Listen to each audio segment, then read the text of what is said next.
Hi, I'm Michele at the Portland Public Library in Portland, Maine. Welcome back to our part 2 of our read aloud of Nathaniel Fludd, Beastologist. This is book 1, Flight of the Phoenix, written by R.L. LaFevers, illustrated by Kelly Murphy, and published by Houghton Mifflin Books for Children. Here we go. Chapter 4. Wake up, Nate. A hand gently shook his shoulder. Time to get up, dear. We must be off. What? Huh? Nate sat up and rubbed his eyes, wondering where he was. When he caught sight of the strange woman leaning over his bed, it all came rushing back to him. How clever of you to have slept in your clothes, Aunt Phil said. You won't even have to get ready this morning. I slept in my clothes because I don't have any pajamas. I got Miss Lumpton's suitcase by mistake. That's just as well, as we'll have to travel light. Still trying to clear the sleep from his brain, Nate looked at her in puzzlement. Didn't Cornelius tell you? Tell me what? That we had to leave first thing this morning. Nate shook his head. He was certain the dodo hadn't mentioned anything of the sort. That dodo, Aunt Phil shook her head in exasperation. Well, we must hurry. I want to take off before the wind picks up. It finally dawned on Nate. You mean you want me to go with you? Aunt Phil's face softened. But of course. What did you think I'd do? Leave you behind with nothing but old Cornelius for company? Nate began fiddling with the edge of the blanket. Oh dear, that's exactly what you thought. Aunt Phil sat down on the bed next to him. I'm not sure why your parents didn't take you with them, Nate, but normally all Floods begin their training by the time they are 8. By my calculations, you are 2 years overdue. Nate stopped fiddling with the blanket. Aunt Phil's words had jogged a memory loose. They said they'd send for me when I turned 8, he said, but they never did. Surely they explained their reasons to you in their letters. Nate's fingers found the blanket corner again. There weren't any letters. What? Aunt Phil sounded shocked. She stood up and began pacing. That's not right, she muttered. They should have sent you letters. Although he was glad to have her sympathy, Nate felt he should defend his parents. Maybe they were too busy, he suggested. No, Floods always write letters. She stopped pacing and glanced out the window. There's so much to explain and so little time. It will have to wait until later. We really must take off before that wind picks up. She took a rucksack from the dresser and tossed it onto the bed. You can pack your things in there, she said. Meet me in the kitchen. She turned to leave. Wait, Nate called out. Aunt Phil paused at the door. Where are we going? Nate asked. To Arabia, Nate. We have to oversee the birth of the new phoenix. It happens only once every 500 years, she said, so we can't be late. A phoenix? Nate thought as he stuffed his feet into his shoes. But they were myths, legends. Something hot and itchy rose in his chest. He couldn't tell if it was fear or excitement. Cornelius had told him that Beastologists dealt with beasts that other people thought were myths. Nate had thought the bird was just trying to make himself seem important. He shrugged into his jacket sleeves, then grabbed his sketchbook and pencil and shoved them into the rucksack. As he hurried toward the stairs, he hoped he'd get breakfast before they left. Nate took 3 wrong turns before he reached the kitchen, but he hardly even noticed. He wasn't going to be left behind this time. He could barely get his mind around that. As he approached the kitchen, he caught raised voices. You were supposed to tell him about the phoenix. It was Aunt Phil. Yes, well, seeing as how he didn't even know what a beastologist was, that seemed to be putting the cart before the horse. Are you sure taking him with you is a good idea? Nate stopped cold at Cornelius's words. Of course it is. He's a Flood, and it's long past time he began his training. Yes, but there are Floods, and then there are Floods. He is rather lacking in the basic Flood talents. When I told him the water closet was down the hall to the north, he looked south. Aunt Phil sniffed loudly. So he needs a good compass. Nothing wrong with that. Except when you're going into dangerous territory and he's your backup. He's the only Flood left besides me, which is exactly my point. We can't afford to lose any more of you. Perhaps he should stay here with me. We can work on the basics, and then when you return, he won't be so far behind. He'll have some skills for you to work with. The dodo's words made Nate squirm. Even a stupid, supposed-to-be-extinct bird knew he wasn't a proper Flood. Even worse, it sounded as though his lack of skill would put them in danger. Blindly, Nate turned around to escape back the way he'd come. He'd hide in one of those old rooms till Aunt Phil left, and then he'd find a way to sneak back to his own house. Except when he turned, he went left instead of right and bumped smack into a bureau. A pair of silver candlesticks tumbled to the floor with a clang. "Nate, is that you?" Aunt Phil's fuzzy hat appeared in the doorway. "Come on in, your breakfast is getting cold." Not wanting to admit he'd overheard them, Nate shuffled into the kitchen, careful not to meet Cornelius's eyes. "Miss Lumpton says birds are dirty and have mites," he murmured. The dodo puffed up and opened his beak to say something, but Aunt Phil shushed him. Once Nate had taken a seat, Aunt Phil plunked a platter of bacon and eggs in front of him. Nate poked at the flat fried egg that was burned around the edges. "I always have a boiled egg for breakfast," he said. He'd long ago learned to stop asking for anything else. "And porridge," he added, "but I think I'm allergic to porridge." "Well, you're safe. There's no porridge here. Bacon and eggs are all I've got," Aunt Phil said. "I suggest you eat up. It may well be our last hot breakfast for quite a while." She took a seat across from him, but instead of eating her breakfast, she unrolled a large map. "Do you know where Arabia is?" she asked. "No, ma'am." Nate sat around a bite of bacon. "I'm not allowed to look at maps." "Why ever not?" Aunt Phil asked. "Miss Lumpton thinks they remind me of my parents." "Well, rightfully so," Aunt Phil said roundly. "Your parents were map makers, after all." "She thinks talking about them upsets me." "And does it?" Aunt Phil asked. Nate shrugged, took another bite of bacon. After a long moment, Aunt Phil turned back to the map. "Well, Arabia is in the Near East. We'll fly across the Channel to France, then down across Europe to Turkey, and we'll clip the Mediterranean Sea, then land in Arabia, and we'll stop for a short rest and refueling near Budapest." Almost against his will, Nate's eyes went to the top of the map, the North Pole. Aunt Phil saw where he was looking, and she put her finger just above a tiny speck of land. "That's where the airship went down, Spitzbergen." Nate's throat grew thick and tight. He cleared it and pointed to the familiar gold and blue starburst down in the bottom left-hand corner. "What's that?" It had been on all the maps Nate had seen so far. "A compass rose," Aunt Phil explained.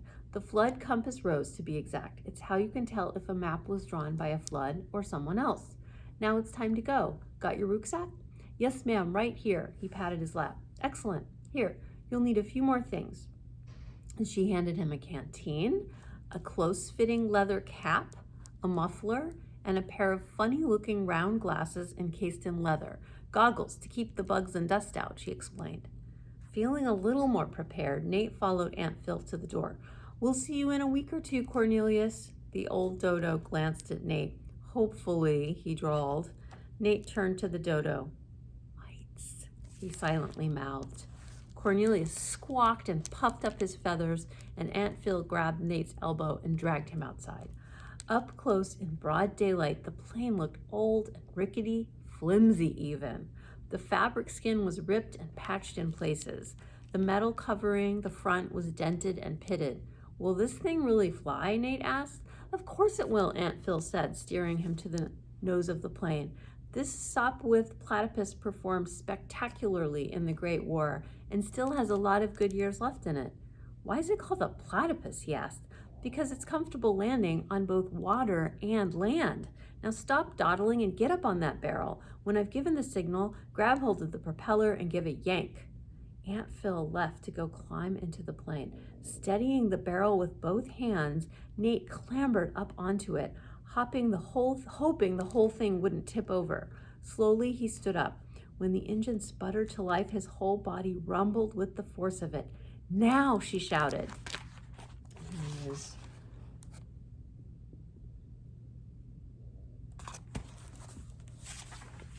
Stretching up on his tiptoes, Nate grasped the propeller blade with both hands and pulled down hard.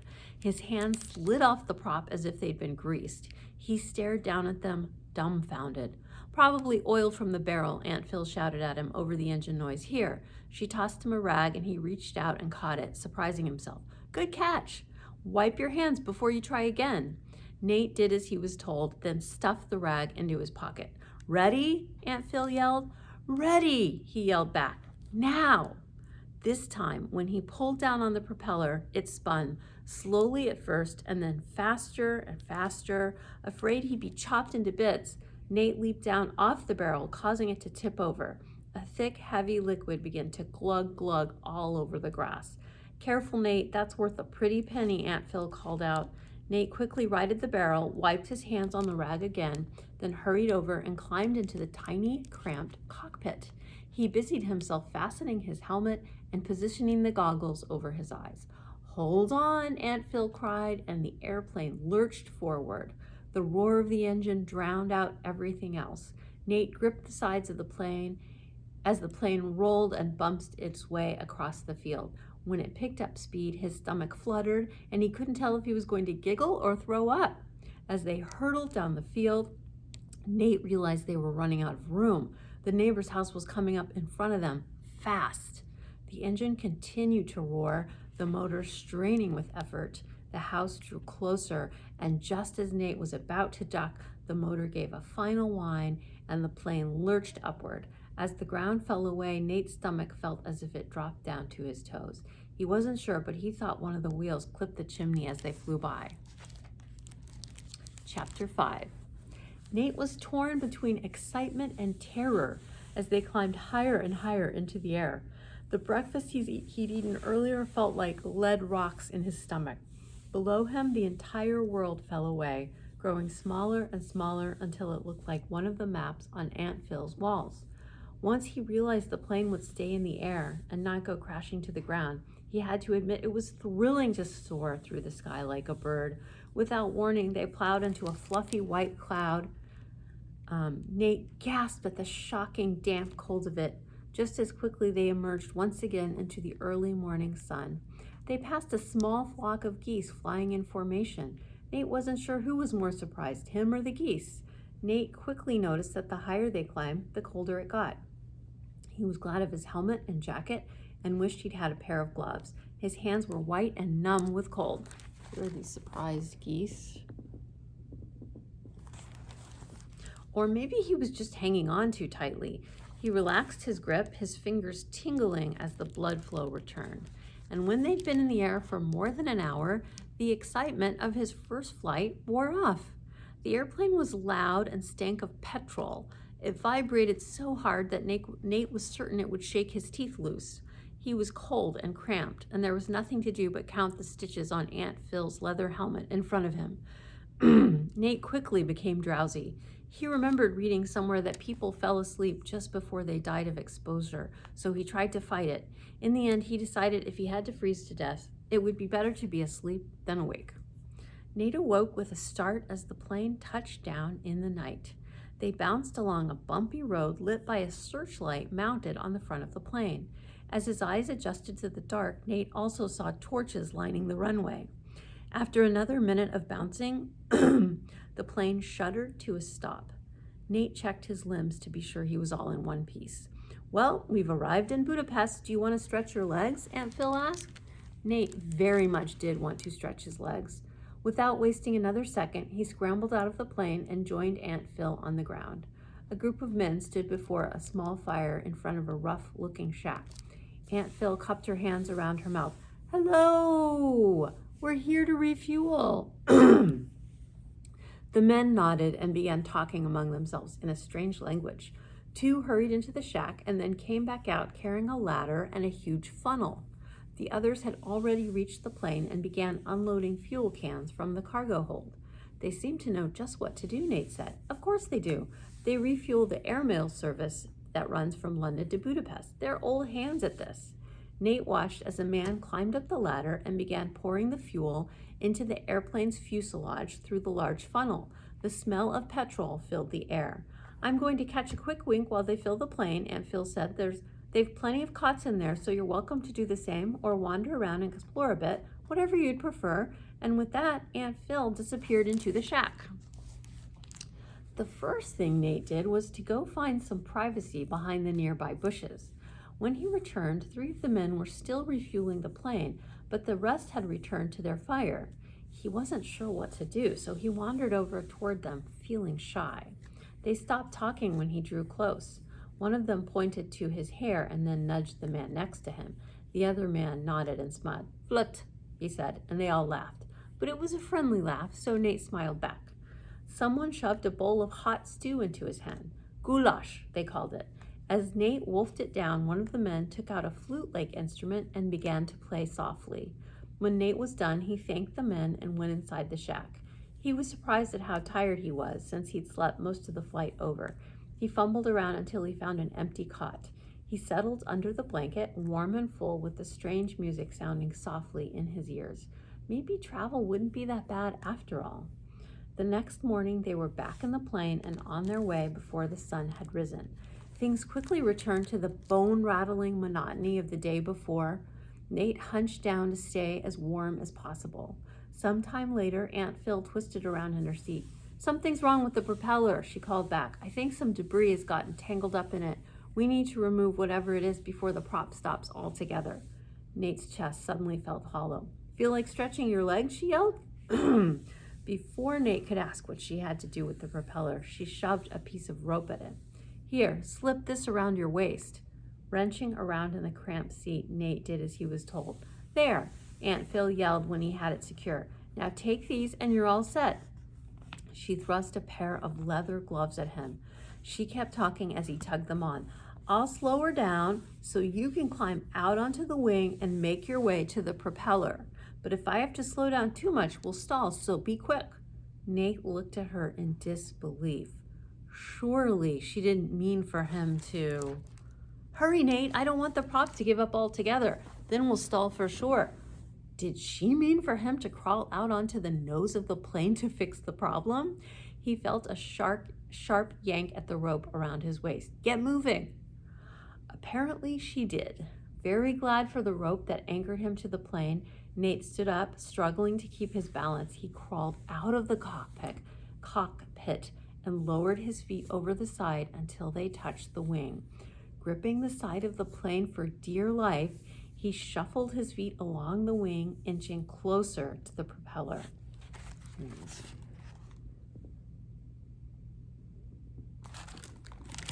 The plane bucked and dipped, adjusting to his shifting weight. Even with the slower speed, the wind screamed past him, tugging at his shirt, his helmet, his body, trying to dislodge him from his wobbly perch, his heart hammering in his chest. Nate kept his eyes glued to the nose of the plane and tried not to think about how far down the ground was. His body hugged the side of the plane as he scooched his way forward. When he passed Aunt Phil in her cockpit, she gave him a cheerful thumbs-up sign.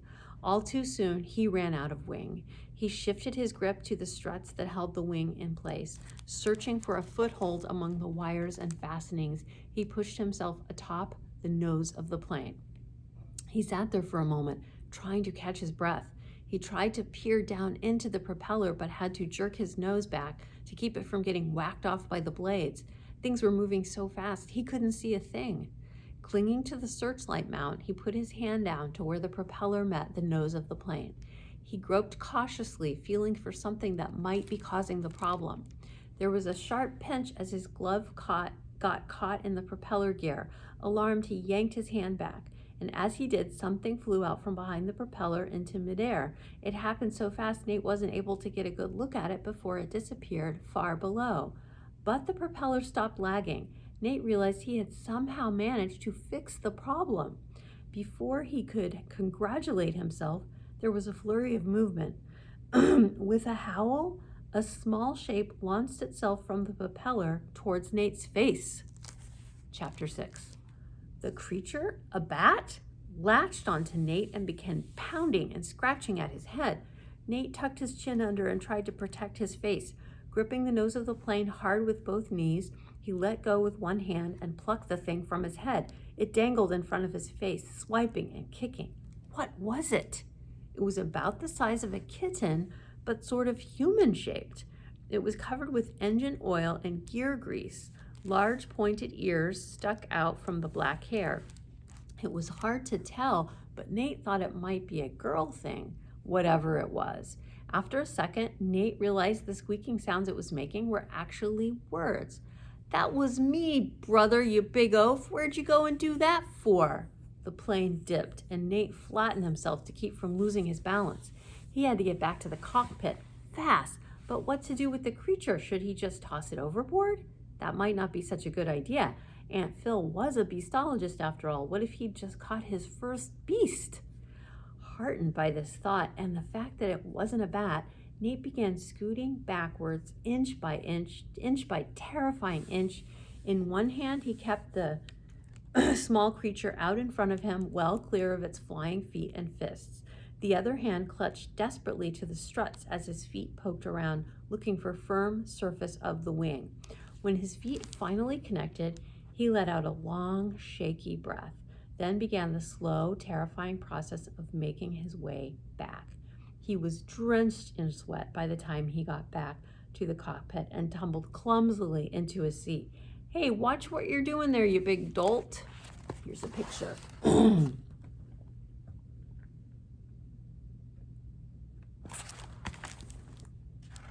Oops, sorry. Nate pulled the creature out from under him.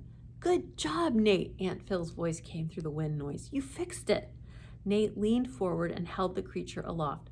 Look what I found up there. There were 2 of them, but one fell before I could catch it. Aunt Phil wrinkled her face in distaste. Gremlins, nasty things.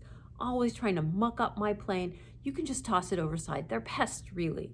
Nate looked down into the scrunched up, ugly little face. Throw it overboard? The gremlin put her hands together. Please don't toss me over. Please, I'll be good. I promise I won't drink any fuel or play with the prop again. Just don't throw me over. Without me, brother, I'm all alone in the world. Her eyes grew big and wide as she glanced over the side of the plane.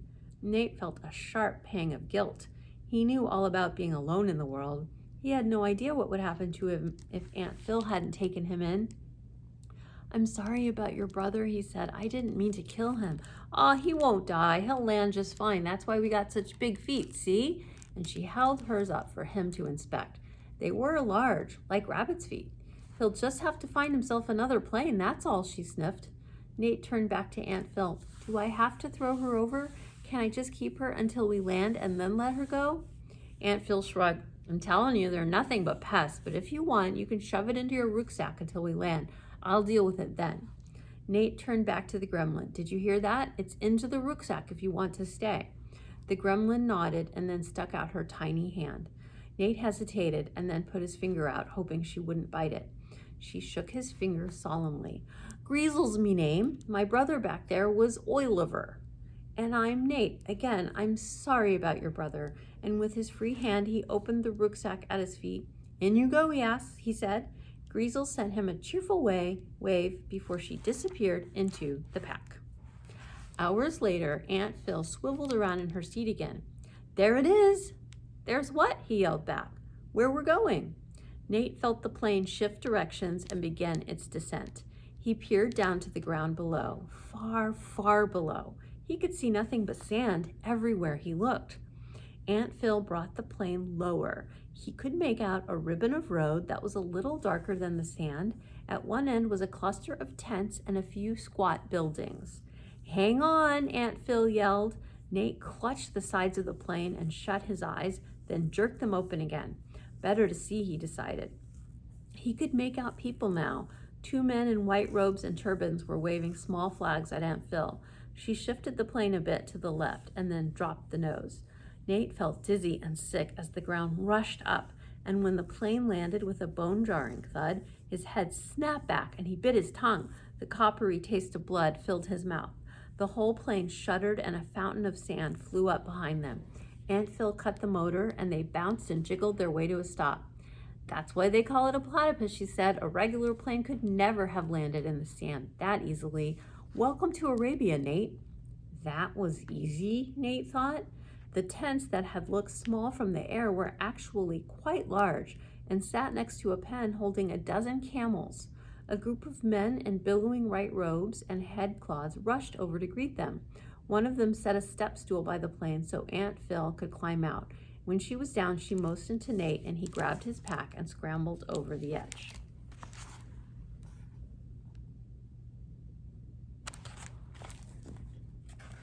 The leader folded his hands and gave a small bow. Greetings, Dr. Fludd.